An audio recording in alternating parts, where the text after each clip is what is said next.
Israel attack explanation. The conflict escalated following a surprise multi-pronged attack by Hamas on Israel during a Jewish holiday. Hundreds were killed on both sides, with gunmen breaching security barriers and launching a barrage of rockets from Gaza. The fighting continues across several areas in southern Israel, with hundreds killed on both sides. In retaliation, Israel conducted airstrikes targeting housing blocks, tunnels, a mosque, and homes of Hamas officials in Gaza, killing over 300 individuals, including 20 children. This conflict began on October 7, 2023, when Hamas launched a large-scale offensive against Israel, marking one of the most serious escalations since the 2021 conflict. Root cause of this conflict: historical claims and displacement. Both Jews and Arabs have historical claims to the land that is now Israel and the Palestinian territories. The establishment of the State of Israel in 1948 and the displacement of Palestinians are often cited as key points of contention. Political and militant organizations. The rise of political and militant organizations, like Hamas, that reject Israel's right to exist, and likewise, Israeli policies and actions seen as oppressive towards Palestinians, fuel the conflict.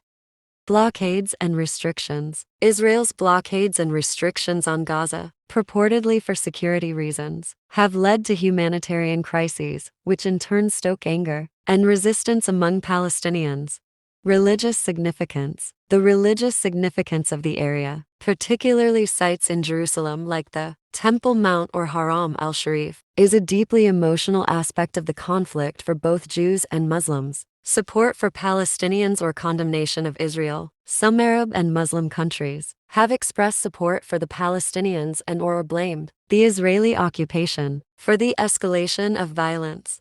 Support for Israel. Many of Israel's Western allies, including the United States and several European countries, have condemned the attacks by Hamas, expressed solidarity with Israel, and acknowledged Israel's right to defend itself from armed attacks.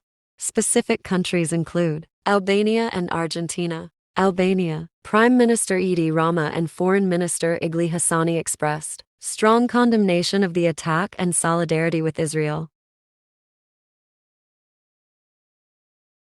Nearly half of the over 120 Palestinians killed in the Gaza Strip were reported to be women and children. Additionally, around 130 children were among the at least 600 Palestinians injured.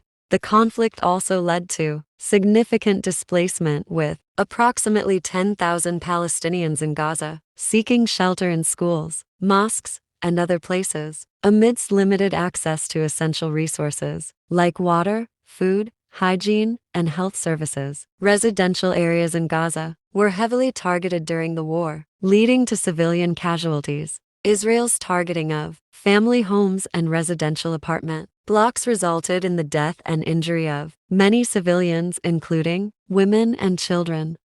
Civilian casualties. Both Israeli and Palestinian civilians have borne the brunt of the conflict, with deaths and injuries reported on both sides. Military casualties. The conflict also saw the death of senior military personnel, including the commander of the Israel Defense Forces Nahal Brigade, marking a significant loss for the Israeli military.